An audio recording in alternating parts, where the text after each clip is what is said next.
កម្មករកុំសត់ក្រក្រៃពីងបាំងរាល់ថ្ងៃមិនដែលសប្បាយដេកមិនស្រណុកហត់នឿយចិត្តកាយទុកមិនរសាយបាយទឹកភ្នែកញ៉ាយត្រដោធ្វើការទាំងរងាឈឺញ័រព្រឺដៃជើងស្ទើរតែមរណាធ្វើមិនដេចខ្ញុំក្ររំពឹងអ្នកណាត្រីកត់ស្នេហាត្រមរកថ្មី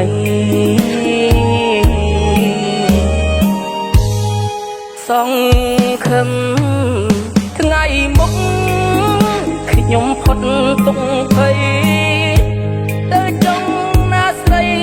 អប្រិយរឹងស្យាធ្វើមិនដេចកម្មបងមកជួបជីវ៉ាទើបបងសង្ខារស់ស្រីកាកៃហេតុអ្វីស្រីស្មោះត្រឹមតែវាចាពលពីងស្នេហាជាការបកប្រាល្បិចរយជុំពុកមានចិត្តមេត្តាលងនឹងកម្មមាមិនខ្លាចនរុង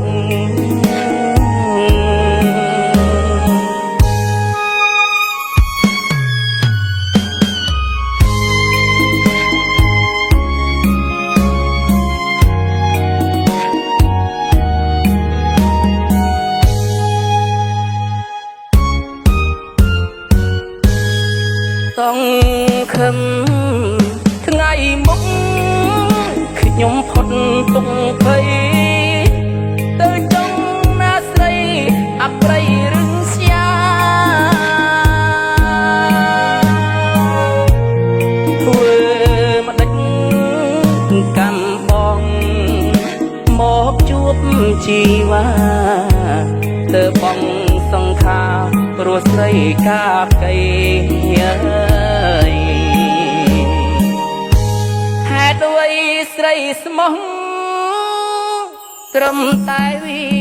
ចាពលពីងស្នេហាជាការបកប្រាល្បិចរយជុំពុក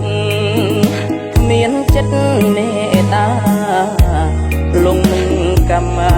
មិនខ្លាចនរុង